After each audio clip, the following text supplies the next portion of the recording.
ព្រៃតើស្រីអូនដើរទៅណាស្រីស្រងព្រំព្រៃតើស្រីអូនដើរទៅណាមិនត្រូវការសួរខ្ញុំកូនដើរតាមនោះត្រៀបត្រាប្រយ័ត្នខ្ញុំទៀបម៉ងគេមិនត្រូវការសួរខ្ញុំកូនដើរតាមនោះត្រៀបត្រាប្រយ័ត្នខ្ញុំទៀបម៉ងគេគ្រាន់តែសួរប៉ុណ្ណឹងតើខាតអប៉ុន្មានមាសមេគ្រាន់តែសួរប៉ុណ្ណឹងតើខាតអប៉ុន្មានមាសមេ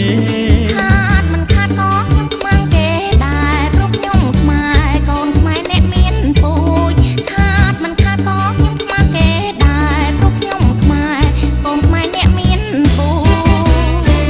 ជជាតិជាស្រីស្រុកស្រែមានស្រីណានឹងល្អដូចមានស្រីណាល្អដូចជាតិជាស្រីស្រុកស្រែមានស្រីណានឹងល្អដូចធំមិនធំហើយស្រីតូចមិនតូចអ្នកប្រខូចនៅមុខក្រាស់ដល់ណាធំមិនធំហើយស្រីតូចមិនតូចអ្នកប្រខូចនៅមុខក្រាស់ដល់ណា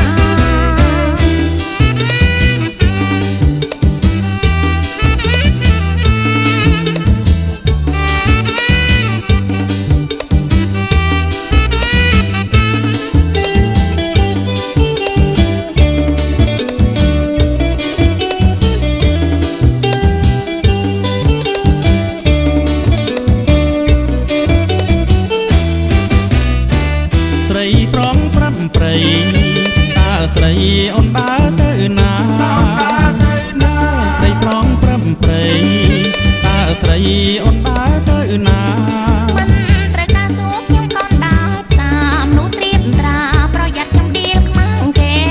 មិនត្រូវការសួរខ្ញុំកូនដើរតាមនោះត្រៀបត្រាប្រយ័ត្នខ្ញុំដៀលខ្មាំងគេគ្រាន់តែសួរប៉ុណ្ណឹងតើខាតអប៉ុន្មានមាសមេគ្រាន់តែសួរប៉ុណ្ណឹងតើខាតអប៉ុន្មានមាសមេខាតមិនខាតក៏ខ្ញុំខ្មាំងគេដែរព្រោះខ្ញុំខ្មែរកូនខ្មែរអ្នកមានពូជខាតមិនខាតក៏ខ្ញុំខ្មាំងគេដែរព្រោះខ្ញុំខ្មែរកូនខ្មែរអ្នកមានពូជជាតិជាស្រីស្រុកស្រែមានស្រីណានឹងល្អដូចជាតិជាស្រីស្រុកស្រែមានស្រីណា